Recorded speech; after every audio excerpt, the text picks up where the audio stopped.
ডন Carlo Ancelotti হলেন ব্রাজিলের coach এবং নেইমার রিচার্লিসনের কি অবস্থা, তারা কি জাতীয় দলে ডাক পাবেন?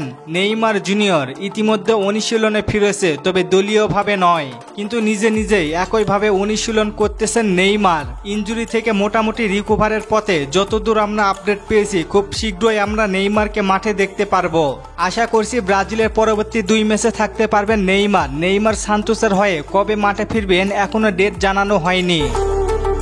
এখন আসি কোচ নিয়ে। এখনো প্ল্যান এতে আছেন কার্লো আনচেলত্তি বলেন, যেইভাবেই হোক আমরা বিদায়টা সুন্দর করব, কারণ রিয়াল মাদ্রিদকে আমি খুব ভালোবাসি। আমি ক্লাবের সঙ্গে কখনোই ঝগড়া বিবাদে যেতে চাই না, তাই 25শে মে মাসের আগে আমি কিছুই বলবো না। তার মানে কি বুঝলেন আপনারা? আনচেলত্তি রিয়াল মাদ্রিদ থেকে সুন্দরভাবে বিদায় নিতে চান, ক্লাবের প্রতি সম্মান রেখেই। তিনি চান না মাদ্রিদকে বিদায় বলার আগে মিডিয়াতে সব চলে আসুক। ব্রাজিল এবং আনচেলত্তি ডিল যে অবস্থায় ছিল ঠিক সেই অবস্থাতেই আছে, শুধু অফিসিয়ালি সাইনিং বাকি। যদি কোনো কারণে আনচেলত্তিকে না পায় ব্রাজিল, সেই ক্ষেত্রে প্ল্যান এতে আসবে আবেল পেরেইরা এবং প্ল্যান বিতে থাকবেন জর্জ জেসুস, কারণ জর্জ জেসুসকে নেইমার পছন্দ করেন না।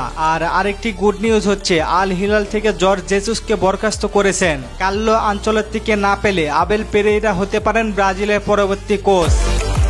এখন আসি নতুন কোচের অধীনে রিচার্লিসন ও ক্যাসমিরো ডাক পাবেন কিনা। দেখেন, এখানে কার্লো আনচেলত্তি আসলে 100% ক্যাসমিরো থাকবে, আর নাম্বার 9 পজিশনে কাউকেই পাচ্ছে না ব্রাজিল। তবে তাদের বিকল্প হিসেবে রিচার্লিসনকে নিতে পারেন দলে। নাম্বার 9 পজিশনে বেশ ভালো পারফরমেন্স করতে পারেন রিচার্লিসন। সব মিলিয়ে নতুন কোচের অধীনে নতুন পুরাতন প্লেয়ারদের নিয়ে শক্তিশালী দল হতে যাচ্ছে ব্রাজিল। আপনাদের মতে ক্যাসমিরো ও রিচার্লিসন দলে আসলে কেমন হয় জানিয়ে দিন কমেন্ট করে। চলেন আপনাদের কমেন্টগুলো দেখে আসি। পায়েল ভাই প্রশ্ন করেছেন লা লিগা শেষ হবে কবে? ভাই মে মাসের 25 তারিখে। নিহাল ভাই প্রশ্ন করেছেন রদ্রিগো নাকি এই মৌসুমের শেষে রিয়াল মাদ্রিদ ছাড়বেন?